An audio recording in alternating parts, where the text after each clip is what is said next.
Queridos, Jesus, ao encontrar com Nicodemos, que era alguém mestre da lei, né? Ele explicou para Nicodemos dizendo: olha, Nicodemos chegou e disse: como é que eu tenho a vida eterna? E Jesus disse para ele: é necessário nascer de novo. João capítulo 3, né? Você vai encontrar a história de Nicodemos. E Jesus explica para ele que é necessário nascer de novo. E lá em João mesmo, nós encontramos no capítulo 1, daqueles que não nasceram da vontade do sangue e da carne, mas da vontade de Deus. Mesmo no livro de João, você vai encontrar Jesus dizendo que se nós permanecermos nele, nós pediremos tudo que quisermos ao Pai, e nos será feito. Queridos, Jesus poderia ter dito: venham a mim, e a vida de vocês vai melhorar. Jesus poderia ter dito: olha, você quer resolver seus problemas, você quer avançar, você quer algumas coisas, então venham a mim e eu vou fazer isso, né? Vou melhorar a vida de vocês, vocês vão viver novas coisas. Mas não é essa a proposta de Jesus. Jesus diz o seguinte: eu quero dar o quê? Uma nova vida. É necessário fazer o quê? Nascer de novo. Nascer de novo. E esse nascer de novo tem a ver, antes de prosseguir nessa palavra, o que significa literalmente, ou qual que é o conceito de nascer de novo? Já ministramos muitas vezes, mas você pode lembrar que o que nasce novamente é o Espírito. O Espírito. No princípio, nós fomos criados corpo, alma e Espírito. O corpo se comunica uns com os outros. É através do corpo que eu estou me comunicando com você. Se o corpo morre, então já não há mais comunicação entre nós, porque não há mais o canal de comunicação que é o corpo. A alma, ela comunica conosco mesmo. Enquanto eu estou ministrando, você está pensando várias outras coisas. E tomara que a sua mente esteja cativa à palavra. Aleluia. Porque muitas vezes eu posso estar ministrando aqui, né? E só pelo sorriso de alguns, talvez estavam realmente longe daqui, né? Eu posso estar ministrando a palavra e você pode estar pensando: poderia estar lá na praça ou fazendo outra coisa qualquer, né? Então, às vezes, o corpo pode estar aqui e o pensamento pode estar longe. Então, a alma é isso, é os pensamentos, certo? Mas o Espírito é aquele que se comunica com Deus. E quando Deus disse para o homem: aquele que pecar, certamente morrerá. Deus estava dizendo que não haveria mais comunicação entre ele e o homem, quando o homem o rejeitasse. O homem o rejeitou, pecou. Então o homem morreu, a comunicação com Deus morreu. O corpo e a alma do homem ainda viveram, depois que ele pecou, 900 anos. Mas a comunicação com Deus se encerrou. Então, quando nós nascemos de novo, o que acontece é que essa comunicação é restaurada. Então, o que significa nascer de novo? É que agora você tem novamente comunicação com Deus soberano que criou todas as coisas. Aleluia! Nós podemos receber novamente dele direção, que é o que faz toda a diferença na nossa história. Queridos, isto é algo muito importante que nós possamos compreender de agora em diante, uma nova vida. Mas essa é a proposta de Cristo para nós, que nós tenhamos o quê? Uma nova vida. Aleluia. Amém? Você pode perguntar para alguém que está do seu lado, assim: você está vendo essa nova vida? Me ajuda a ministrar, né? Me ajuda a falar dessa noite. E aí, o que é que você achou? Está vivendo ou não? Sem acusação. Mas é bom a gente lembrar: será que eu estou vivendo essa nova vida? Porque nessa nova vida, a Bíblia, ela é a carta do Senhor para nós, e há milhares de promessas. O que é viver essa nova vida? É viver essas promessas. O que é viver a nova vida? É viver esses direitos. Nós temos imensamente milhares de direitos. Marcos 16, você vai encontrar muitos direitos que você tem ali, certo? De falar novas línguas, de desfazer as obras de Satanás. São direitos que nós temos, amém? Direitos dados por Deus. Nós precisamos nos apropriar desses direitos. Mas é interessante também lembrar de algo. Na vida comum, na vida natural, há princípios que regem a vida natural, que Quem descobre, quem investe tempo sobre esses princípios, vai avançar, vai ter uma vida diferenciada, vai viver outra coisa. Que princípios são esses? Princípios de conquista, princípios de mudança, princípios para avançar. Quem não conhecer vai viver a mesma vida dos seus antepassados. Quem não conhecer os princípios para que possa avançar, para que possa ter mudança na vida natural, vai viver a mesma vida dos seus antepassados. Talvez pouca coisa diferente, mas vai viver a mesma coisa. Que princípios na vida natural que podem nos fazer avançar? Todo e qualquer princípio na vida natural que pode nos fazer avançar, ele exige aprendizado. Você precisa investir tempo para aprender. Exige busca, exige aprendizado, exige busca, exige determinação, exige investimento de tempo, certo? Para que você possa ter na vida natural esse avanço, essa conquista, você precisa conhecer esses princípios. E um desses princípios é o investimento de tempo na mente. Quantas pessoas, elas investem 8 horas, 12 horas de tempo trabalhando apenas com as mãos? Elas acham que o seu corpo é a ferramenta mais poderosa que elas têm de trabalho. Isso é um erro muito grande e que, por muitos motivos, ainda a grande maioria acredita. Ou seja, não investe na ferramenta mais poderosa que tem, que é a mente. Que é a mente. Ou seja, como é que a mente trabalha? São perguntas que todo mundo deveria saber. Como que a mente trabalha? Como é que a mente trabalha para você? Como que você pode fazer com que a sua mente te dê respostas? São investimentos de tempo que vai nos levar a compreender isso. E estou falando de coisas naturais, certo? Quantas pessoas estão pensando, está falando de faculdade? Não estou falando de faculdade. Qualquer faculdade vai te dar capacitação em uma área. Qualquer faculdade vai te dar capacitação em uma atividade. Não é exatamente sobre isso, mas é compreender o poder de aprendizado que você tem, o poder de visão que você tem. Eu repito muitas vezes algo que faz uma grande diferença. Alguém perguntou, uma empresária muito bem sucedida, era uma empresária americana, e que é cega de nascença, e alguém chegou com ela e perguntou: o que é pior do que não ver?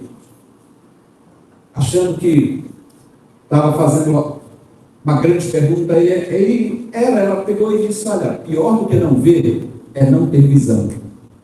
É não ter visão. Ou seja, quantas pessoas até enxergam, mas não têm visão. Por quê? Porque ver é uma função dos olhos, mas visão é uma função da alma, é uma função da mente. É daqueles que aprendem. Thomas Edison, alguém perguntou para ele: como você conseguiu? Porque ele teve mais de 1000 descobertas patenteadas.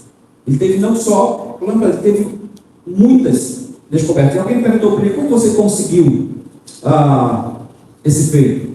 E ele respondeu: eu subi no ombro de gigantes. Ele estava dizendo que ele teve mentores sobre a vida dele que o fizeram refletir, pensar, tomar ações diferentes.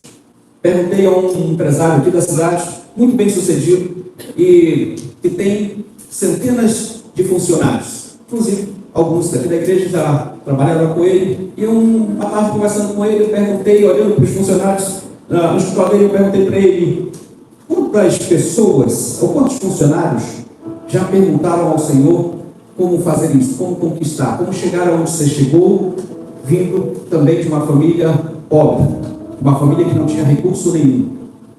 E ele parou um pouco, olhou para mim e disse: nunca ninguém perguntou isso. Eu fiquei pensando: poxa, centenas de funcionários, por que alguém não chegou com ele e falou: poxa, eu também quero ser próspero, eu também quero ser bem-sucedido? Como que chega lá? O que é que faz com que as pessoas não pensem assim?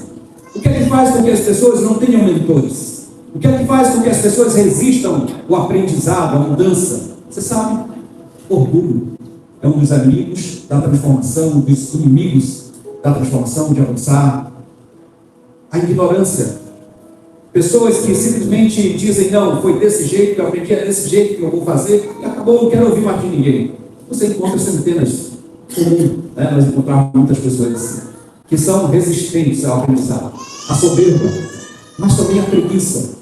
pessoas que são preguiçosas em querer aprender. E aí eu poderia te dar centenas de exemplos sobre isso. Eu estou te falando tudo isso da vida natural. Da vida natural. Por conta disso, milhares de pessoas não vivem um amanhã. Eles estão vivendo hoje, há 15 anos, há 20 anos, há 30 anos. Eles estão vivendo o mesmo dia. Eles nunca tiveram uma mudança no seu dia. Por quê? Porque eles estão repetindo o seu dia ano após ano.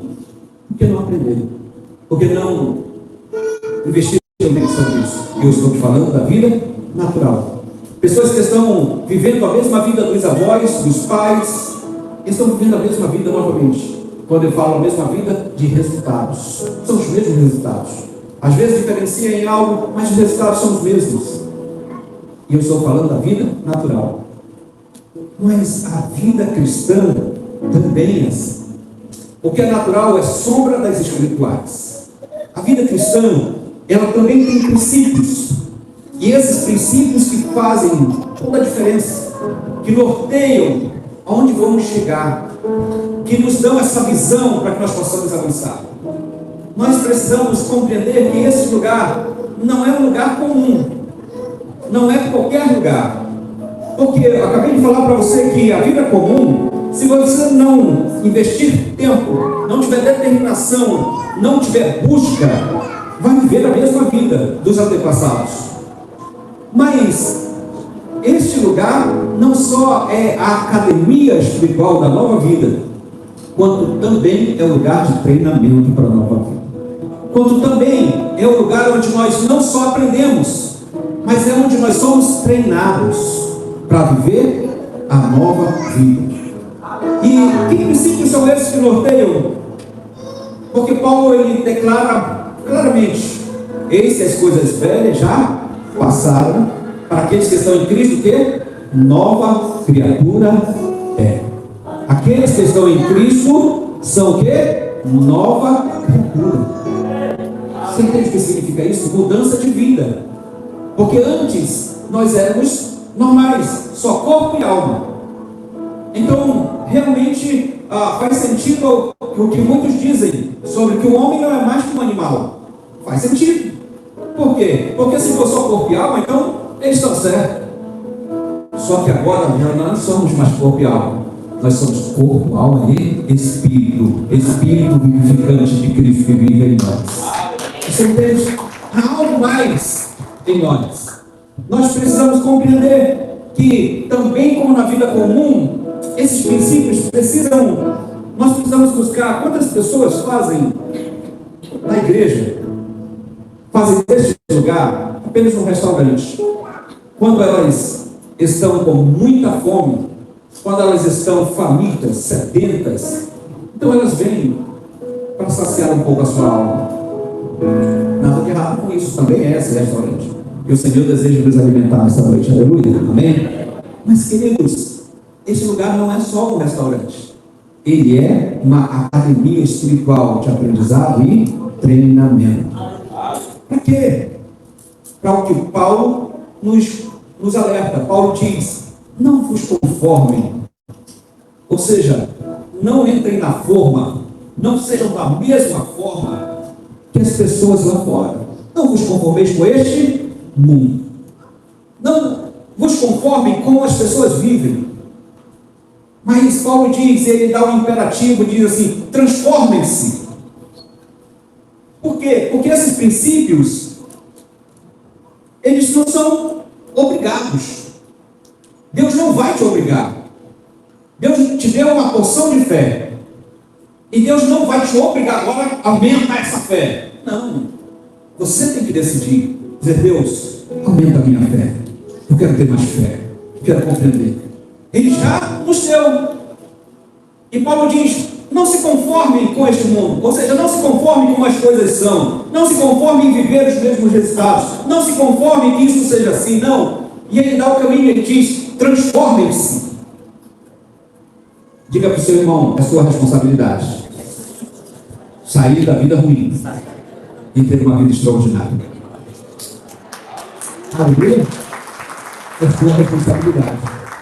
É nossa responsabilidade querer, entender e querer viver todas as promessas. O Senhor disse: eu vim para que vocês tenham o quê? Vida e a tenham em... Aleluia. Amém. Eu vim para que vocês tenham vida e a tenham em... Aqui nesse mesmo capítulo de Coríntios 5, você vai encontrar Paulo também alertando, nos falando exatamente que essa salvação que o Senhor nos outorga, ou seja, para vivermos uma nova vida, é um direito que Ele conquistou na cruz do Calvário, um direito adquirido.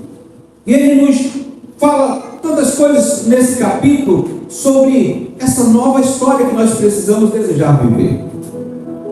Aleluia, as coisas velhas já passaram, este tudo se fez novo. Mas será que é novo mesmo?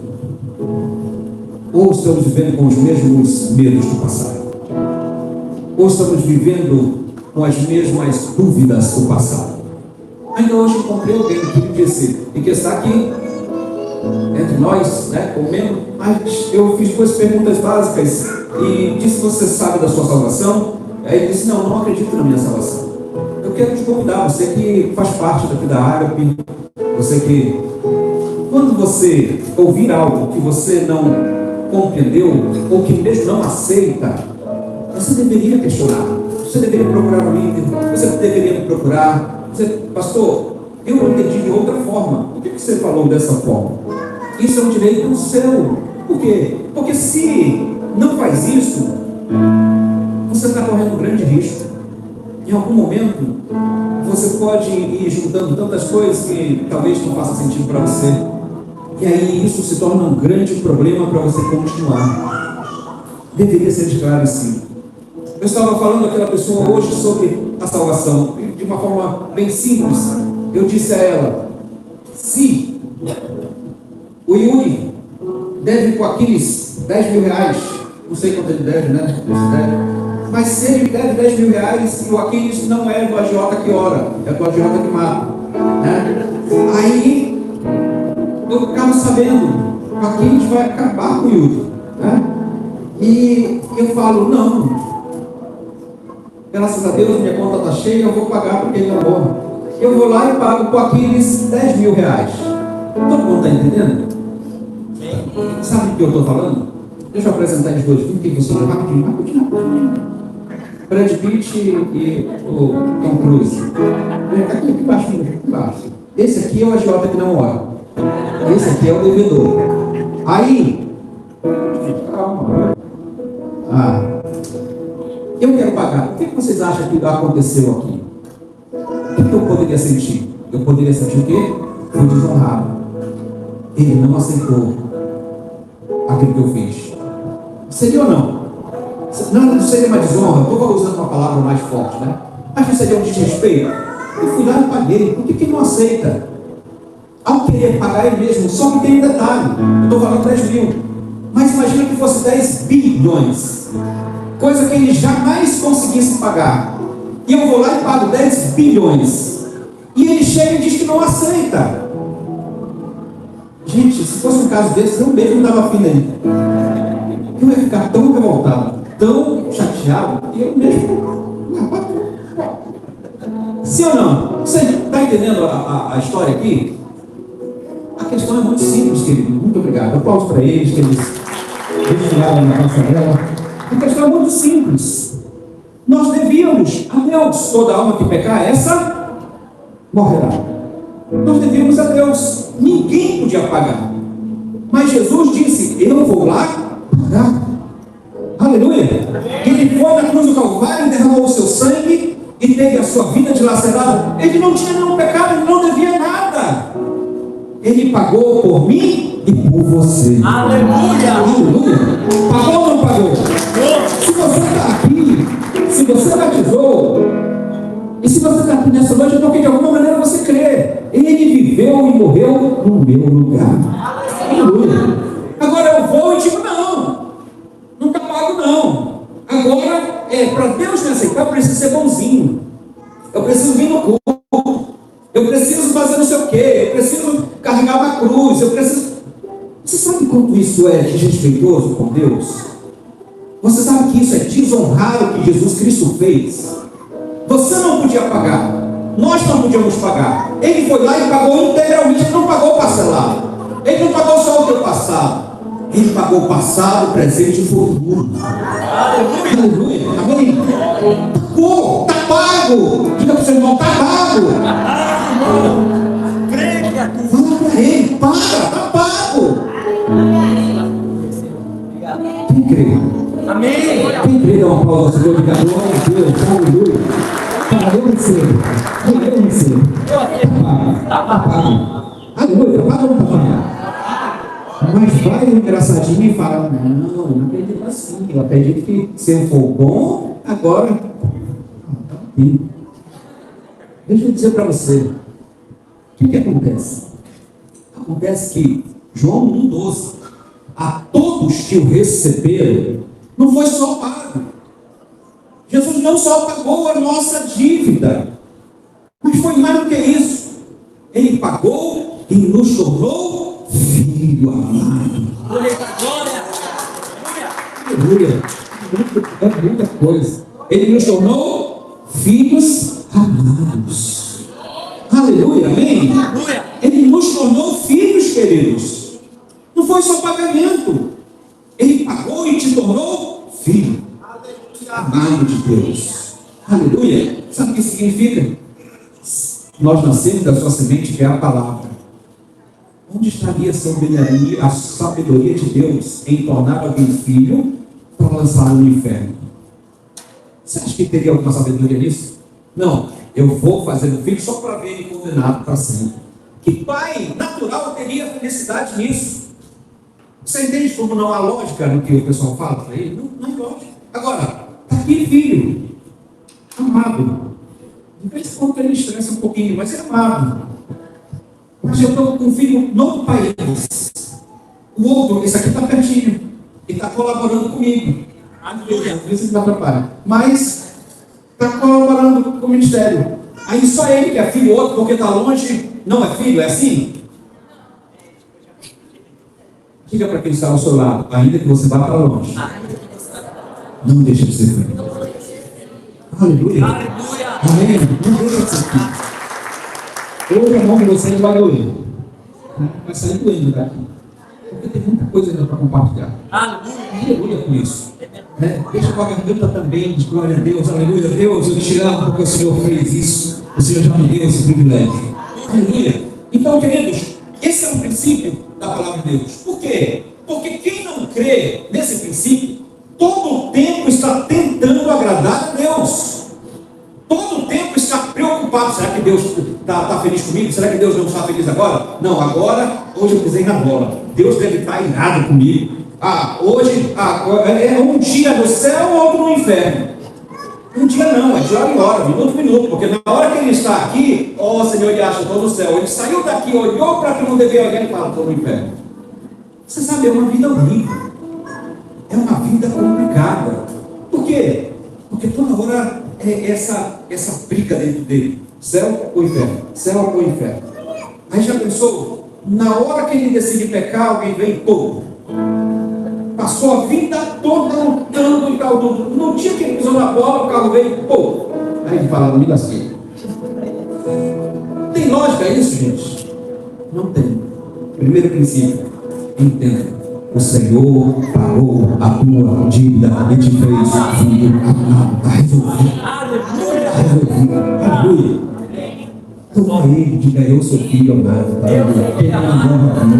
O que é ser filho amado? É que agora você pode conversar com ele e ter a eternidade garantida. Aleluia. Esse princípio da salvação é muito mais extenso. Muito mais extenso. Porque o que é salvação? Você já ouviu por aí, talvez, dizendo assim, a salvação é o alvo principal de Deus. Aí, a salvação é só o começo. É só o começo. Ou seja, alguém casa, não por causa da festa. Alguém casa pela convivência. Você já imaginou alguém casar só porque queria uma festa bonita? É um monte de pensa na salvação. Não, salvação, aí é só a salvação? Não. O Senhor te salvou. Porque Ele quer ter relacionamento com você todos os dias da tua vida. O Senhor te salvou para que você possa conhecê-lo. Se Ele não te salvasse, nem conversa com Ele você poderia ter. Mas uma vez que Ele nos salvou, nós podemos conversar com Ele todos os dias. E a nossa conversa com Ele vai produzir frutos na nossa história, na nossa vida. Esse é só um princípio. Mas tem o princípio da fé. É outro princípio da vida cristã que vai nos levar longe. O que é fé? Fé é o firme fundamento das coisas que se esperam. Fé é o firme fundamento das coisas que se esperam. Mas se você olha para você mesmo, você não espera muita coisa. Você fala, não fiz aquela faculdade que eu queria, eu não terminei aquele curso que eu queria ainda, aquele amigo não me deu a resposta que eu queria, eu não vejo possibilidade. E aí você vai vendo as suas limitações, você vai vendo aquilo que muitas vezes te limita, e você vai falando, minha vida, eu não investi tempo, eu estou com muita preguiça. Você começa a esperar o quê? Vai dar ruim no meu emprego, vão me mandar embora. Não vai dar para comprar aquele carro porque não tem como. Mas fé é firme fundamento das coisas que se você olhar para você mesmo, sua fé será pequena.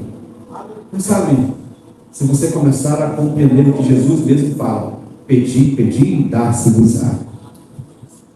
Ao que Jesus mesmo fala, ele diz o seguinte: vocês são maus, mesmo assim sabem dar boas coisas aos seus filhos. Quanto mais o vosso Pai que está nos céus vai dar a vocês tudo que pedir. Aleluia. Eu vou perguntar aqui, eu preciso levantar a mão, mas no encontro nós sempre falamos sobre isso. Por que as pessoas têm tanta resistência sobre isso?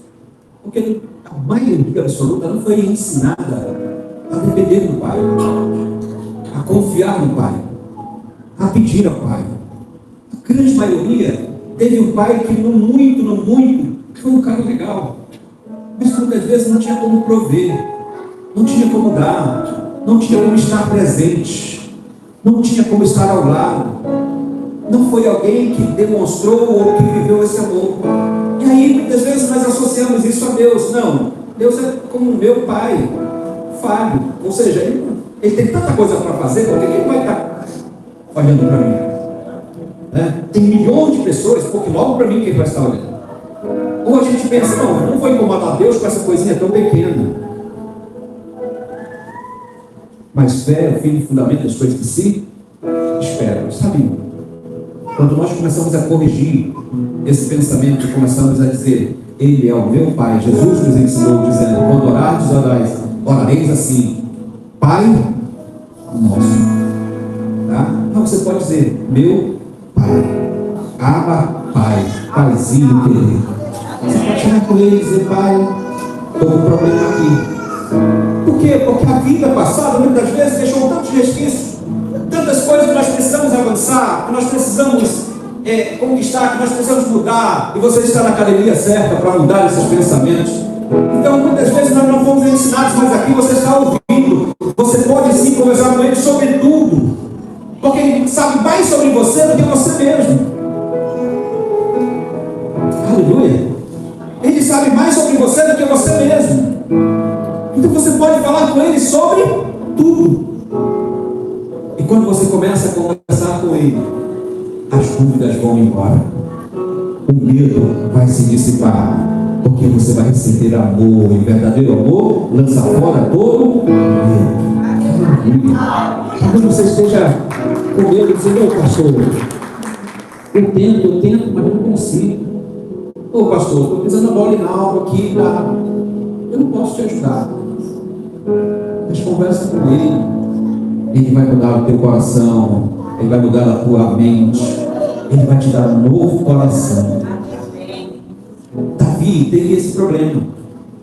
Davi chegou no momento que ele pisou na bola muitas vezes, mas teve um momento que, por pegar no caminho errado, o coração foi endurecendo, o coração foi ficando tão duro, tão difícil, e ele chega a orar dizendo, Senhor, tira de mim esse coração de pedra, coloque em mim um coração quebrantado. É uma oração legítima. Se você reconhece que o teu coração não está alinhado, que o teu coração não é quebrantado, que você não está realmente sentindo, que você não está ouvindo, é uma oração legítima, dizendo, Senhor, está para meus ouvidos, eu quero ouvir a tua voz, eu quero ter o meu coração alinhado Eu quero começar a perceber o Senhor na minha vida, na minha história. Abre os meus olhos. É uma oração legítima. Por quê? Porque quando isso começa a acontecer e ele fala algo a você, porque que Davi, que era tão convicto, nós acabamos de cantar a última canção aqui, maravilhosa. Como foi a última canção? Nós acabamos de cantar. Quem está lembrando aqui? Eu só lembro da letra. Quem está lembrando da última canção cantada aqui? Como? O fogo não me queima, as águas não vão me afundar, pois estás comigo, não estou sozinho. Eu estou no esconderijo, não estou sozinho. Tu estás comigo. Temer por quê? Se eu estou parado no caminho, eu parará. Aleluia. E a música vai dizendo de coisas que podem nos sobreviver. Vai chover de novo. A tempestade, o vento forte, não vão abalar a minha fé. Não é isso? Nós acabamos de cantar sobre isso. Acabamos de cantar sobre isso, então.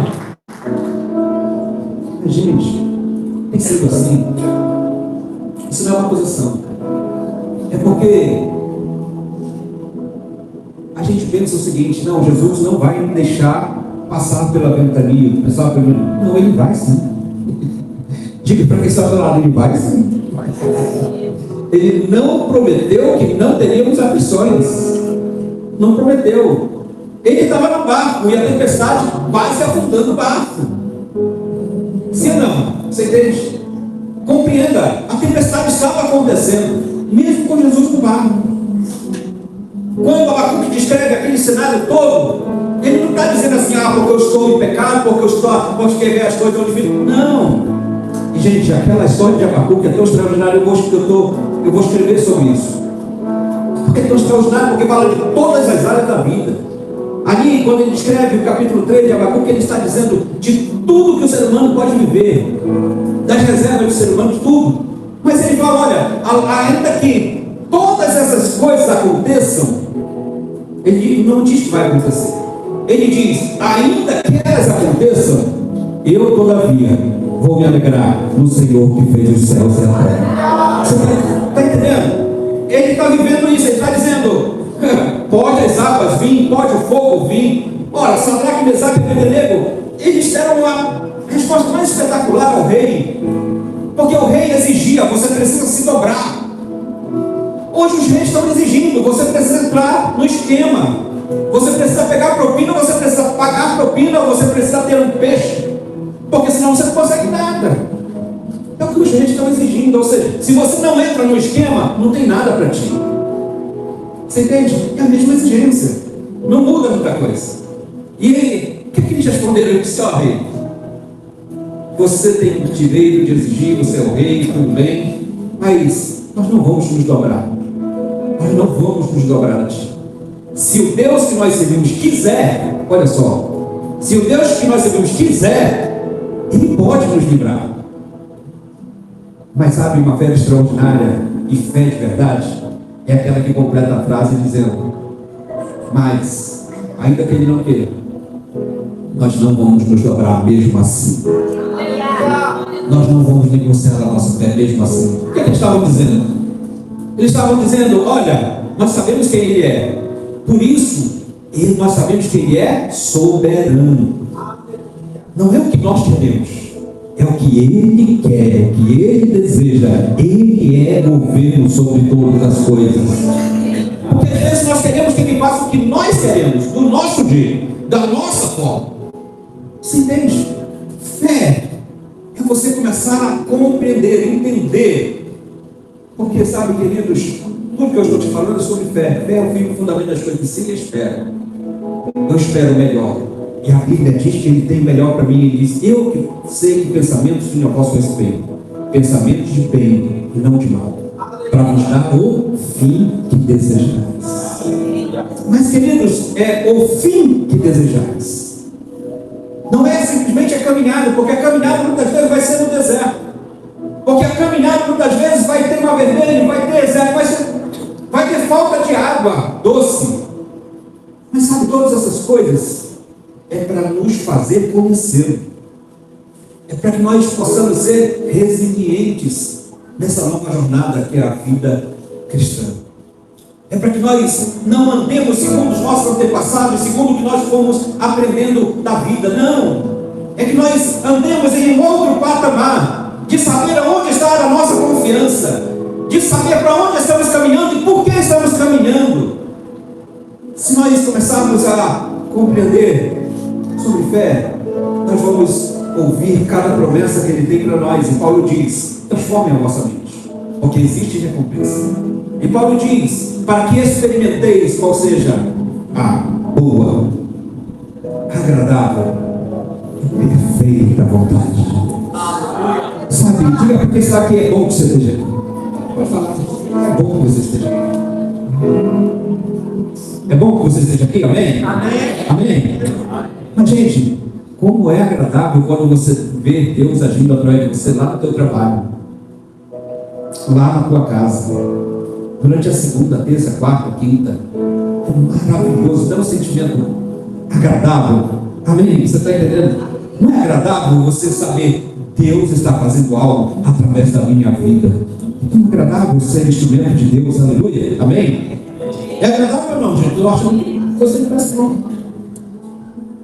É agradável quando nós vemos as coisas encaminhando exatamente porque você profetizou, você falou, você confiou no Senhor. É tão bom você confiar no Senhor nos momentos mais difíceis da tua história, você poder dizer: Ele vai se levantar, porque Ele é o meu Pai, Ele tem poder, vai mudar essas circunstâncias, vai mudar essas coisas todas, e Ele vai fazer por mim.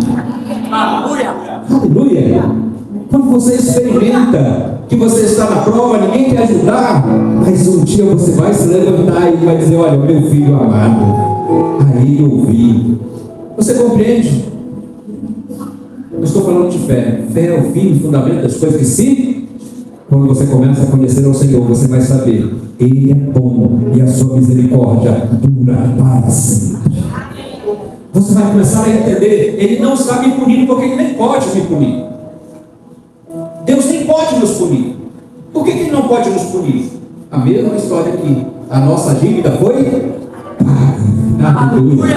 Aleluia, amém? Ele não tem nada para nos cobrar. Ah, pastor, mas hoje eu acabei fazendo outra coisa.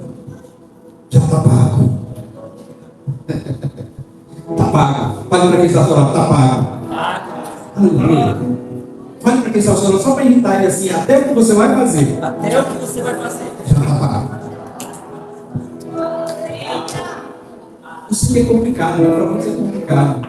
Mas deixa eu falar para você: quando você começa a compreender isso, você começa a entender: Ele tem coisas boas a meu respeito, porque Ele diz: não foi você que me escolheu, foi eu que te escolhi, para que você vá e dê fruto, e o vosso fruto permaneça. Ele tem coisas extraordinárias para a minha vida.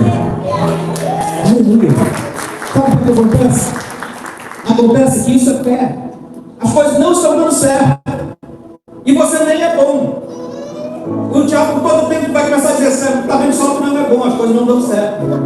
Mas se você conhece ao Senhor e sabe que está pago, você fala: isso é só momentâneo. Ele vai cumprir com a sua promessa, Ele vai fazer a sua história acontecer, Ele vai se levantar, ainda que me jogue na fornalha, Ele vai estar comigo. E se Ele quiser, Ele vai estar comigo, e eu vou sair de lá, e o testemunho vai ser forte. Isso aqui é das coisas que se esperam, convicção do que não, eu não estou vendo, mas eu sei, Ele vai fazer todas as coisas. Nós estamos aqui, queridos, para aprendermos a viver um novo nível. Aleluia, amém. Está sendo edificado nessa noite. Você está aqui para lembrar que a vida cristã é sobre princípios.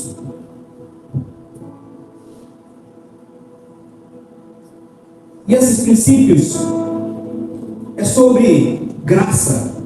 O que é graça? Favor e não. Porque sabe, quando a gente começa a ser um pouquinho mais crente, e a gente começa a jejuar, pegar a Bíblia para ler, fica tão bom. Quando a gente começa a entender o poder da oração, quando a gente começa a ver tudo isso, chega uma hora que alguém pode ser tentado pensando assim: eu sou melhor que o Jonathan. Eu oro mais que o Jonathan. Jejuo mais que o Jonathan. O Jonathan acaba de tocar e vai lá para fora. Só vem quando o pastor está olhando daqui, aí entra. Eu sou melhor que ele. Somos tentados a pensar. Somos ou não? Ah, esse pecador só aparece aqui uma vez a cada 3 meses. E tem pecador que vem para a igreja com touca ainda. Mas tem com touca. Só aparece tirando a ano.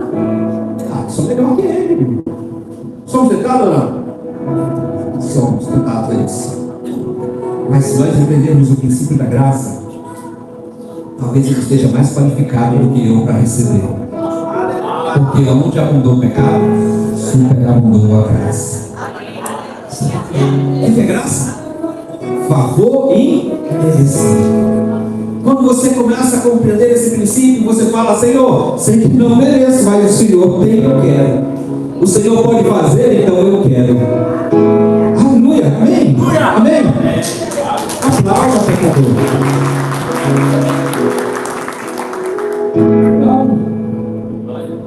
São princípios que norteiam a vida cristã. São princípios que vão nos fazer passar pelos vendavais da vida. São princípios que vão nos levar a conquistar uma estatura em Cristo. Ser é muito bom experimentar a transformação. E aqui é o lugar que o Senhor te mostrou. Aqui é o lugar que o Senhor transforma. Porque vocês já viram que eu tive com algumas pessoas, eu convivo com muita gente, né? E tem pessoas que elas não sabem falar 3 palavras em português. Não sabem falar, não conseguem falar. Elas não conseguem falar uma frase em português. Elas conseguem, às vezes, falar no máximo uma palavra, o resto é palavrão, o resto é outra coisa, o resto é xingamento, o resto é negatividade, o resto é reclamação. Eu, infelizmente, convivo com muita gente que não sabe falar, até com o próprio filho. Eles estão sempre denegrindo, eles estão sempre ofendendo. Sabe? Aqui no lugar onde o Senhor vai mudar teu vocabulário. Aleluia, amém?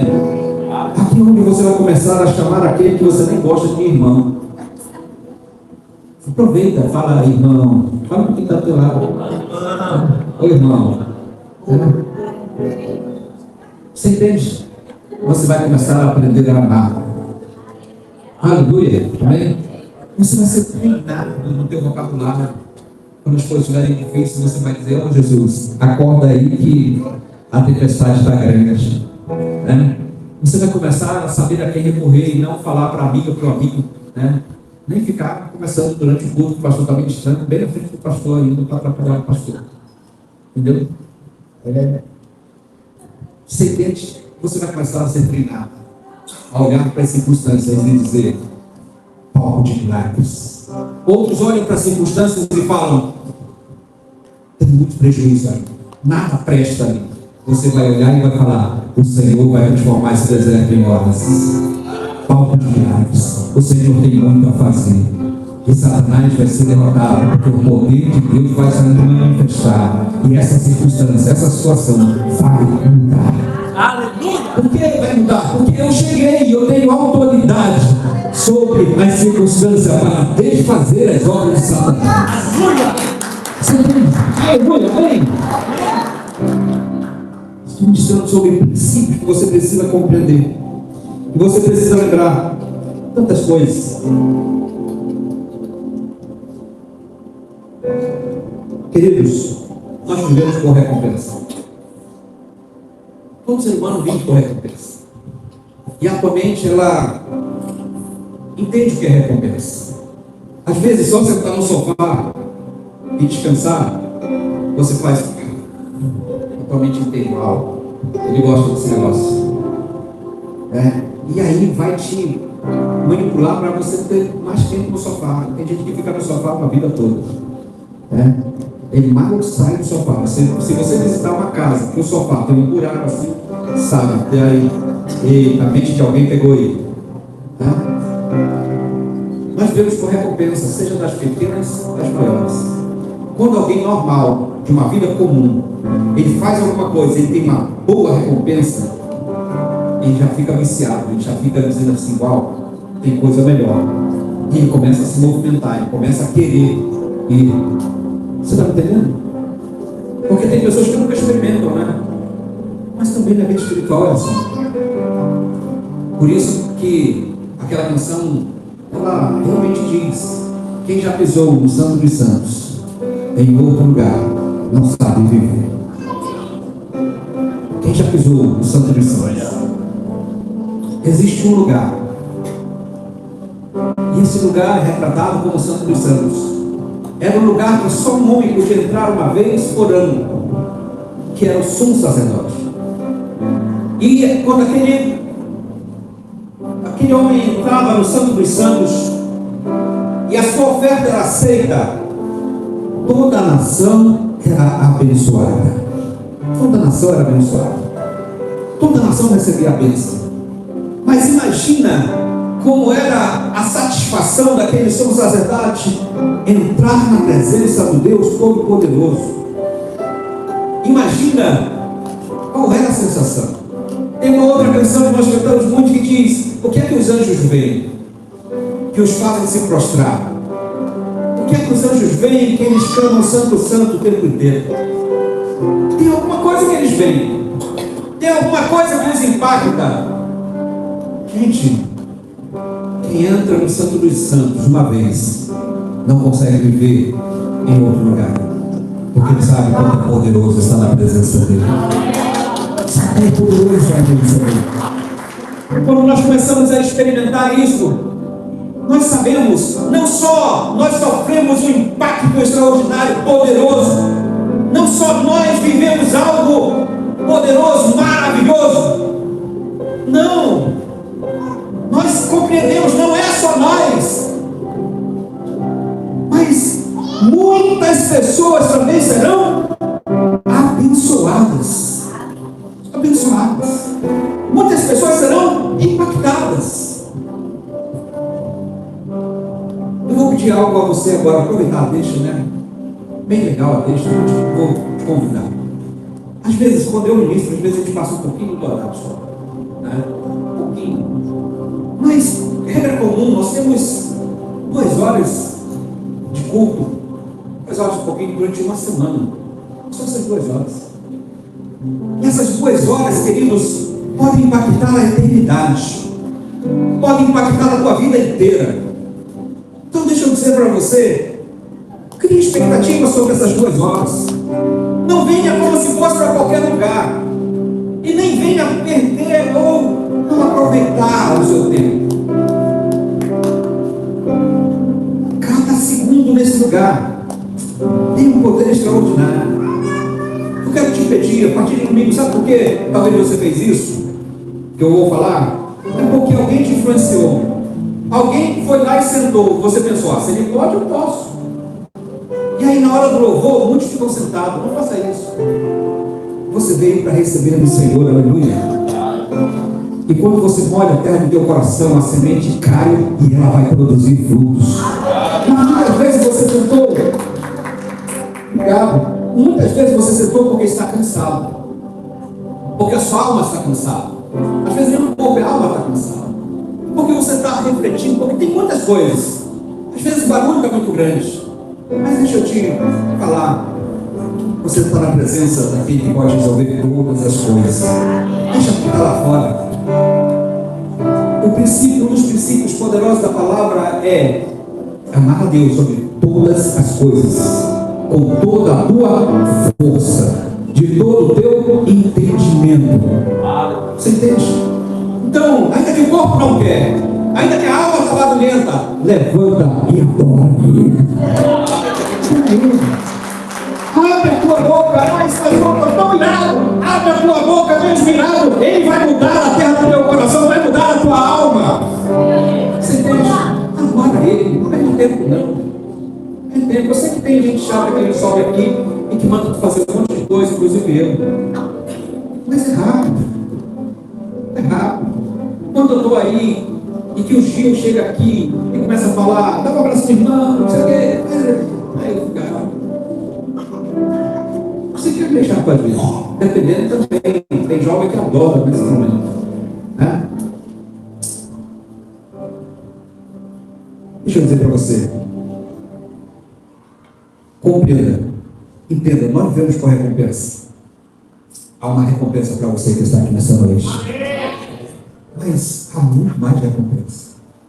Hoje de manhã eu ministrei sobre algo. A nossa justiça própria sempre nos leva a ambientes. Sabe, se você não compreender muitas vezes essa palavra, e tiver revelação dessa palavra, você será tentado a ir a outros ambientes. A tua justiça própria, atualmente, quer te levar a um ambiente de punição.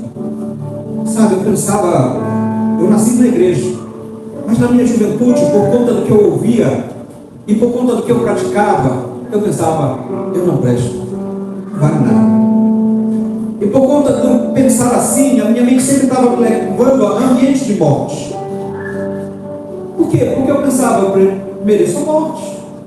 Faço tanta coisa errada, eu mereço a morte. Então eu sempre estava em ambiente de morte, ambiente de violência, ambiente de agressão. E eu me expunha a esse ambiente para ver se alguma coisa acontecia.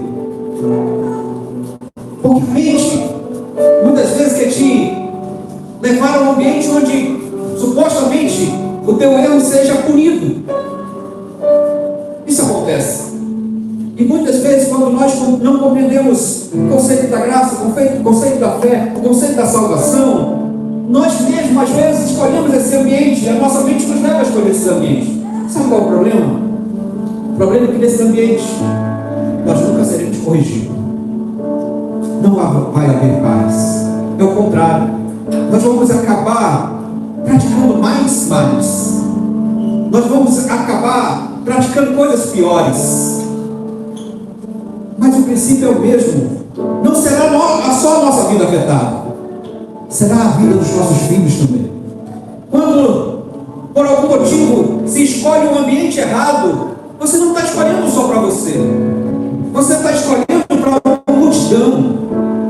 Por isso que eu falei agora, alguém te deu a liberdade de, quando nós dizemos, a igreja fica de pé, aí alguém sentou, não vou, porque ninguém me manda, e aí eu vou ficar aqui mesmo. Aí o outro olhou e falou, se ele sentou, eu também posso.